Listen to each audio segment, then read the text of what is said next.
ಹೊಡಿಲೇಬೇಕು. Fungicide ಹೊಡಿಲಿಲ್ಲ ಅಂದ್ರೆ ಎಂತ ಸಿಗುದಿಲ್ಲ. ಈಗ ಒಂದು 2-3 ವರ್ಷ ನಾವು ಎಂತ ಸಹ ಮಾಡಲಿಲ್ಲ, ಹಾಗೆ ಬಿಡ್ತಾ ಇದ್ವಿ ಫಂಗಿಸೈಡ್. ಕಳೆದ ವರ್ಷ ಒಂದು 15-18 ಟನ್ ಆಗುವಷ್ಟಿತ್ತು ಕ್ರಾಪ್. ಲಾಸ್ಟಿಗೆ ನಮಗೆ ಸಿಕ್ಕಿದ್ದು 3 ಟನ್. ಎಲ್ಲ ಈ ಟೈಮಲ್ಲಿ, ಅದೊಂದು ಮೇ 20ರಿಂದ ಜೂನ್ ಒಂದು 10 ದಿವಸ ಕಂಟಿನ್ಯೂಸ್ ಮಳೆ ಬಂತಲ್ಲ, ಆಗ ಸ್ಪ್ರೇ ಮಾಡಲಿಕ್ಕೆ ಸಹ ಆಗುದಿಲ್ಲ, ಎಂತ ಸಿಲ್ಲ, ಹಾಗೆ ಬಿಟ್ಬಿಟ್ವಿ. ಈಗ ಇದಕ್ಕೆ ಸುಣ್ಣ ತಂದಿಟ್ಟಿದ್ದೇವೆ, ಡೋಲಮೈಟ್ ತಂದಿಟ್ಟಿದ್ದೇವೆ. ಈ ವರ್ಷ ಡೋಲಮೈಟ್ ಹಾಕ್ಬೇಕು ಅಂತ ಉಂಟು. ಆಯ್ತು. ಈಗ ನನ್ನದೊಂದು ಪ್ರಶ್ನೆ, ಚೇತನ ಬೇಸಾಯ ಮಾಡ್ತಾರೆ, ಈಗ ನಾನು ಬೇಸಾಯ ಮಾಡ್ತಾರೆ, ನೀವು ಬೇಸಾಯ ಮಾಡಿ, ಮಾರುಕಟ್ಟೆ ಮಾಡುವ ವಿಷಯ ಯಾರು ಕೇಳಲಿಲ್ಲ. ಅವರು ಮಾರುಕಟ್ಟೆಯಲ್ಲಿ ಬಾರಿ ಎಕ್ಸ್ಪರ್ಟ್. ನೀವು ಯಾರು ಮೊನ್ನೆ ಇದರಲ್ಲಿ ಯಾರು ಹೋಗಿದ್ದೀರಿ ಹೋಳಿಗೆಕ್ಕ?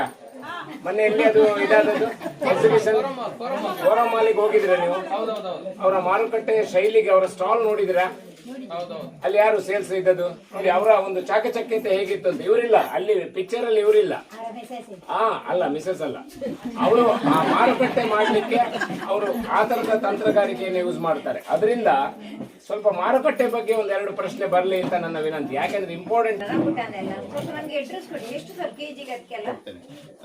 ರಂಬುಟಾನ್ 400 ರೂಪಾಯಿ, ಮ್ಯಾಂಗೋಸ್ಟೀನ್ ಸಹ 400 ರೂಪಾಯಿ.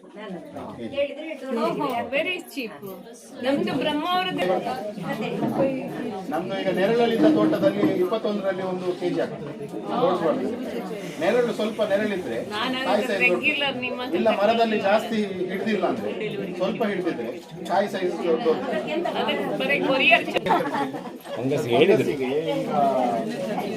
ಫಂಗಸ್ ಅಂದ್ರೆ ವಿಪರೀತ ಫಂಗಸ್ ಕಂಟ್ರೋಲ್ ಮಾಡಬೇಕು ಅಂದ್ರೆ ಅದಕ್ಕೆ ವೆಟೇಬಲ್ ಸಲ್ಫರ್ ಸ್ಪ್ರೇ ಮಾಡಬೇಕು. ವೆಟೇಬಲ್ ಸಲ್ಫರ್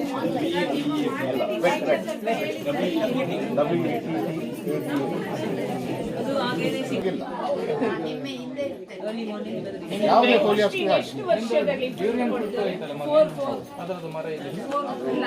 ಈಗ ಎಲ್ಲರೂ ಬೆಳೆಸ್ತಾರೆ. ಮಾರುಕಟ್ಟೆ ಉಂಟಾ? ಮಾರುಕಟ್ಟೆ ಆಗ್ತದಾ? ಇನ್ನು ಜಾಸ್ತಿ ತೋಟ ಬಂದ್ರೆ ಆಗ್ತದಾ? ನನ್ನ ಇಷ್ಟರವರೆಗೆ ಎಕ್ಸ್ಪೀರಿಯನ್ಸ್ ನಾನು ಹೇಳ್ತೇನೆ. ಎಷ್ಟೋ ಜನ ತೋಟ ಮಾಡಿದ್ದಾರೆ, ಎಲ್ಲ ದುಡ್ಡಿರೋರೇ ತೋಟ ಮಾಡಿರೋದು. ಯಾಕಂದ್ರೆ ಇದಕ್ಕೆ ಇನ್ವೆಸ್ಟ್ಮೆಂಟ್ ಜಾಸ್ತಿ. ಆದ್ರೆ ಮಾಡಿರೋ ಎಲ್ಲ ತೋಟ ಮೇಂಟೈನ್ ಮಾಡಲಿಲ್ಲ. ಗಿಡ ಎಲ್ಲರಿಗೆ ಹಾಕ್ಲಿಕ್ಕೆ ಆಗಿದೆ, ಅದರಿಂದ ಕ್ರಾಪ್ ಎಲ್ಲರಿಗೆ ತೆಗಿಲಿಕ್ಕೆ ಆಗಲಿಲ್ಲ. ಯಾರಿಗೆ ಕ್ರಾಪ್ ತೆಗಿಲಿಕ್ಕೆ ಆಗ್ತದೆ ಅವರಿಗೆ ಮಾರ್ಕೆಟ್ ಸಹ ಮಾಡ್ಲಿಕ್ಕೆ ಆಗ್ತದೆ. ಕ್ರಾಪ್ ತೆಗಿಲಿಕ್ಕೆ ಆಗದವರಿಗೆ, ಅವರಿಗೆ ನಾವು ಮಾರ್ಕೆಟ್ ಆಗ್ಲಿಲ್ಲ ಅಂದ್ರೆ ನಮ್ಗೆ ಎಂತ ಸಹ ಮಾಡ್ಲಿಕ್ಕೆ ಆಗುದಿಲ್ಲಲ್ಲ. ಸೊ ತೋಟ ಎಷ್ಟು ಆದ್ರೂ ಸಹ ಅದಕ್ಕೆ ನಾವು ತಲೆ ಕೆಡಿಸ್ಕೊಳ್ಬಾರ್ದು. ಕ್ರಾಪ್ ತೆಗಿಲಿಕ್ಕೆ ಆಗ್ತದಾ? ಕ್ರಾಪ್ ತೆಗಿಲಿಕ್ಕೆ ನಮ್ಮ ಅಟೆಂಡೆನ್ಸ್ ಇದ್ರೆ ಮಾತ್ರ ಕ್ರಾಪ್ ತೆಗಿಲಿಕ್ಕೆ ಆಗುದು. ಈಗ ಇಲ್ಲಿ ನಾನು ಅಕ್ಟೋಬರ್ ಇಂದ ಮಾರ್ಚ್ ವರೆಗೆ ತೋಟದಲ್ಲೇ ಇರ್ತೇನೆ. ತೋಟ ಬಿಟ್ಟು ಎಲ್ಲಿ ಸಹ ಹೋಗುದಿಲ್ಲ. ಇಡೀ ದಿನ ಬೆಳಿಗ್ಗೆಯಿಂದ ರಾತ್ರಿವರೆಗೆ ನೀರೇ ಬಿಡುದು ಕೆಲಸ. ಸೊ ಅಷ್ಟು ಡೆಡಿಕೇಟೆಡ್ ಆಗಿ ಕೆಲಸ ಮಾಡಿದ್ರು ಸಹ ಇಷ್ಟೇ ಕ್ರಾಪ್ ಕಾಣ್ತಾ ಇರುವುದು. ಸೊ ನಾವು ಇನ್ನೊಬ್ಬರನ್ನು ನಂಬಿ ಅವರನ್ನು ಬಿಟ್ಟು ಹೋದ್ರೆ, ನೀವು ಹಾಸ್ಪಿಟಲ್ ಇರ್ತೀರಿ, ಅವರು ಆರಾಮಾಗಿ ಮನೆಯಲ್ಲಿ ಇರ್ತೀರಿ. ಸರ್, ಯಾವ ರೀತಿ ಮಾರ್ಕೆಟಿಂಗ್ ಸ್ಟ್ರಾಟಜಿ ಯಾವ ತರ ನಿಮ್ದು? ಸರ್, ಒಂದು ಕ್ವಾಲಿಟಿ ಗ್ರೇಡಿಂಗ್ ನಾವು ತುಂಬಾ ಸ್ಟ್ರಿಕ್ಟ್. ಈಗ ನಮ್ಮ ಅಸೋಸಿಯೇಟ್ ಫಾರ್ಮರ್ಸ್ ಹತ್ರ ಯಾರ ಹತ್ರ ಸಹ ಮಾತಾಡಿದ್ರು ಸಹ ನನ್ನ ಬಗ್ಗೆ ತುಂಬಾ ಬೈತಾರೆ. ಅವ ಸ್ಟ್ರಿಕ್ಟ್, ಅವ ಬೈತಾನೆ, ಅವ ಫ್ರೂಟ್ ಹಾಗೆ ಇಲ್ಲ, ಹೀಗೆ ಇಲ್ಲ, ಹಾಳು ಉಂಟು, ಅದು ಉಂಟು, ಇದು ಉಂಟು ಅಂತ ಹೇಳ್ತಾನೆ ಅಂತ. ಆದರೆ ಎಂತ ಆಗ್ತದೆ, ಈಗ ನಾವು ಅಂಥ ಫ್ರೂಟನ್ನು ಕೊಟ್ಟರೆ ಮಾತ್ರ ಎಂಡ್ ಪಾಯಿಂಟ್ ಗಿರಾಕಿ. ಈಗ ಗಿರಾಕಿ ಯಾರು? ನೀವು ತಿನ್ನುವಾಗ ನಿಮಗೆ ಅದರಲ್ಲಿ ಒಂದು ಸಣ್ಣ ಹಾಳು ಕಾಯಿ ಸಿಕ್ಕಿದ್ರೆ ನೀವು ಬೈಯುವುದು ಯಾರಿಗೆ? ಮಾರೋನಿಗೆ ಬೈತೀರಾ, ಅಲ್ಲ ಫಾರ್ಮರಿಗೆ ಬೈತೀರಾ? ಫಾರ್ಮರ್ ಇದ್ದವ ಬೆಳೆಸಿ ಕಳಿಸೋದು ಮಾತ್ರ ಅವನ ಕೆಲಸ ಅಲ್ಲ, ಅದನ್ನು ಬೆಳೆಸಿ ಕಳಿಸಿ ಲಾಸ್ಟಿಗೆ ರೀಚ್ ಆಗುವ ಸಹ ಅದು ಅವ್ರದ್ದೇ ಜವಾಬ್ದಾರಿ. ಅವರು ಕರೆಕ್ಟಾಗಿ ಕಳಿಸಿದರೆ ಮಾತ್ರ ಮಾರುವವನಿಗೆ ಸಹ ಕರೆಕ್ಟಾಗಿ ಕೊಡ್ಲಿಕ್ಕಾಗುದು. ಸೊ ಅದಕ್ಕೋಸ್ಕರ ಒಂದು ಸ್ಟ್ರಿಕ್ಟ್ ಆಗಿ ನಾವು ಕ್ವಾಲಿಟಿಯನ್ನು ಫಾಲೋ ಮಾಡ್ತೇವೆ.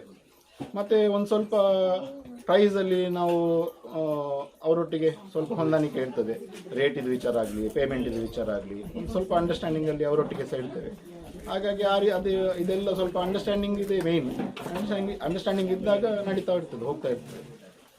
ನಿಮ್ಮ ಈ ಒಂದು ಫ್ರೂಟ್ ಬೇಕು ಅಂತಾದರೆ ಯಾವ ರೀತಿ ಗ್ರಾಹಕರು ನಿಮ್ಮನ್ನು ಯಾವ ರೀತಿ ಸಂಪರ್ಕಿಸಬೇಕು ಮತ್ತು ಅವರಿಗೆ ತಲುಪಿಸುವ ವ್ಯವಸ್ಥೆಯನ್ನು ಯಾವ ಥರ ಮಾಡ್ತೀವಿ? ವಾಟ್ಸಪ್ಪಲ್ಲಿ ಮೆಸೇಜ್ ಮಾಡಿದರೆ ಆಯಿತು. ನಂಬರ್ ಹೇಳ್ಬೋದಾ? ಅವರ ಲೊಕೇಶನ್ ಮತ್ತು ಎಷ್ಟು ಕ್ವಾಂಟಿಟಿ ಅಂತ ಹೇಳಿದರೆ ನಾವು. ನಂಬರ್ ಒಂದು ಹೇಳಿಬಿಡಿ ಸರ್. 9844564667. ಇದಕ್ಕೆ ವಾಟ್ಸಪ್ ಮಾಡಿದರೆ ನೇರವಾಗಿ ನೀವು ಅವರಿಗೆ ಸಂಪರ್ಕಿಸ್ತೀರಿ? ವಾಟ್ಸಪ್ ಮಾಡಿದರೆ ರಿಕ್ವೈರ್ಮೆಂಟ್ ಹೇಳಿದರೆ, ಇಲ್ಲ ವಾಟ್ಸಪ್ ಮಾಡಿದರೆ ನಾನು ಅವಾಗ ರೇಟ್ ಎಂತ ಉಂಟು ಅಂತ ಹೇಳ್ತೇನೆ. ಮತ್ತೆ ಅವರಿಗೆ ಏನು ಕ್ವಾಂಟಿಟಿ ಬೇಕು ಕೊಡ್ಬೋದು.